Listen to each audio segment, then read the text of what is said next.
sun, searching for a longer day. People feeling like the अस्सलाम वालेकुम friends, welcome back to my channel. उम्मीद करती हूँ हम सब खैरियत से होंगे और मज़े से होंगे। आज मैं आपके साथ कबाब की रेसिपी शेयर करूँगी, यकीनन आपको पसंद आएगी। तो उसके लिए मैंने क्या किया था, इसमें बीफ का मैंने गोश्त ले लिया था जो तकरीबन 1 किलो था। ये मैं आपको दिखा रही हूँ, तकरीबन 1 किलो का, और इसमें हड्डी भी है। तो ये मैं डाल रही हूँ, इसमें 1 किलो का गोश्त है और ये 1.5 कप पानी में कोई भी दाल है। सोक कर लें पहले दाल को 1-2 घंटा और फिर इसके बाद में शामिल कर दें।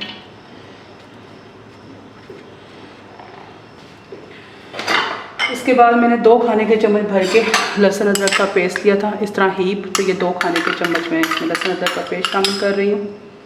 तो इसमें यही 2 खाने के चम्मच मैंने खुश्क धनिया लिया था, इस तरह करके लेवल करके। तो ये 2 खाने के चम्मच खुश्क धनिया है और ये 2 खाने के चम्मच सफ़ेद ज़ीरे के हैं और 1 खाने का चम्मच इसमें मैं कुटी हुई लाल मिर्चें डालूँगी और 1 खाने का चम्मच इसमें मैं पिसी हुई लाल मिर्चें डालूँगी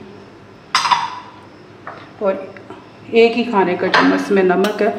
नमक मिर्च का इस्तेमाल आप अपने जायके के मुताबिक इस्तेमाल कर सकते हैं, लेकिन मैं इसमें 1 खाने का चम्मच डाल रही हूँ और 1 ही खाने का चम्मच मैं इसमें हल्दी डाल रही हूँ और इसमें मैं 3 अदद ये छोटे वाले टमाटर मिक्स करूँगी और ये साबित डालूँगी, लेकिन मैं इसके ऊपर वाले हिस्से को पहले काट लूँ।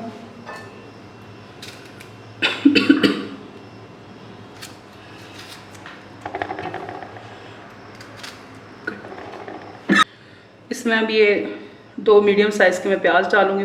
ये इसको भी मोटा चॉप करके डालूँगी क्योंकि ये कुकर में गल जाएगी। और पानी आप इसमें मत ज़्यादा डालिएगा, सिर्फ 2 कप पानी इसमें आप ऐड कीजिएगा। और अब मैं इसमें 2 कप पानी ऐड करके इसको अब चूल्हे पे रखने लग रही हूँ तकरीबन। यहाँ देखें कबाब का मिक्सचर बनके तैयार हो चुका है और गोश्त भी अच्छी तरह गल गया था और दाल भी अच्छी तरह मैंने मिक्स कर ली थी। तो ये बस आपका पानी इसका ड्राई होना चाहिए। अगर पानी होगा तो कबाब आपके टूटेंगे और पतला मिक्सचर हो जाएगा। बिल्कुल ड्राई कर लेना आपने।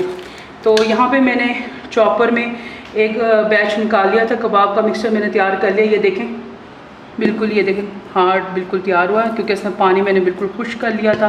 अब मैं ये सारा मिक्सचर चॉपर में पीस दूँगी। उसके बाद मैं आपको कबाब की शक्ल बना के दिखाऊँगी। ये देखें अब मैंने कबाब का मिक्सचर सारा ब्लेंडर में पीस लिया था। तो ये कुछ इस तरह की इसकी शेप आ गई है। अब मैं इसमें हरे मसाले डालूँगी। तो सबसे पहले मैंने 1 मीडियम प्याज ली थी और साथ ही 2-3 हरी मिर्चें मैंने काट ली थी मोटी मोटी। अब इसको मैं चॉपर में डाल के चॉप कर दूँगी। तो मैंने बारीक पीस लिए ये प्याज थी 1 मीडियम साइज़ की और 2-3 मैंने आपको बताई थी हरी मिर्चें थी। इसको मैंने बारीक चॉप कर लिया है क्योंकि मेरे बच्चों के मुंह में आया तो वो खाते नहीं थे, इसलिए मैंने इसको बारीक बारीक चॉप कर लिया है। तो अब मैं इसमें मिक्स कर दूँगी सारा मिर्च।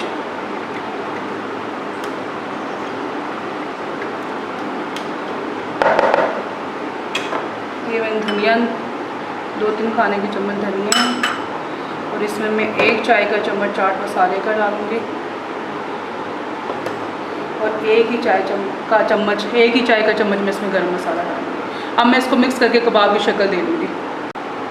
अब और 1 अंडा इसमें मैं शामिल करूँगी।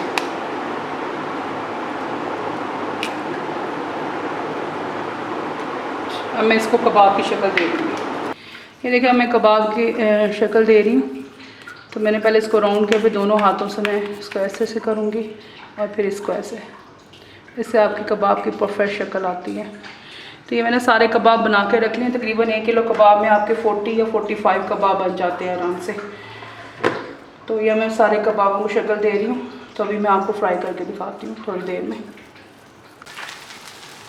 अब ये देखें सारे कबाब बन के मेरे तैयार हो चुके हैं।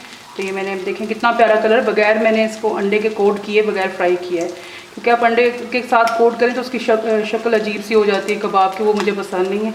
तो आप इस तरह प्लीज़ ज़रूर ट्राई करके देखिएगा। तो देखिए बगैर अंडे के कितना खूबसूरत कलर आया है इस पर। कबाब सारे बन के तैयार। और इस तरह करने से ये होता है कि ऑयल सारा नीचे आ जाता है। आपके कबाब में ऑयल टिशू लगाने की भी ज़रूरत नहीं पड़ती। बगैर टिशू के आपके कबाब में ऑयल नहीं होता है। यहाँ देखें कबाब बन के तैयार हो चुके हैं। तो मैंने यहाँ पे देखें कोई टिश्यू पेपर नहीं लगाया है और ये देखें इसका ऑयल भी इतना नहीं, यानी कि इसमें देखें बिल्कुल ऑयल नज़र नहीं आ रहा है। तो अब प्लीज़ जो तरीका मैंने आप तवे बताया था, इस तरह आप कबाब को रखें तो सारा ऑयल तवे के अंदर ही निकल जाता है। तो अगर आपको मेरी ये रेसिपी अच्छी लगी है तो मेरी वीडियो को ज़्यादा से ज़्यादा लाइक एंड शेयर करें और मुझे कमेंट बॉक्स में लिख के ज़रूर बताइएगा। अल्लाह हाफ़िज़।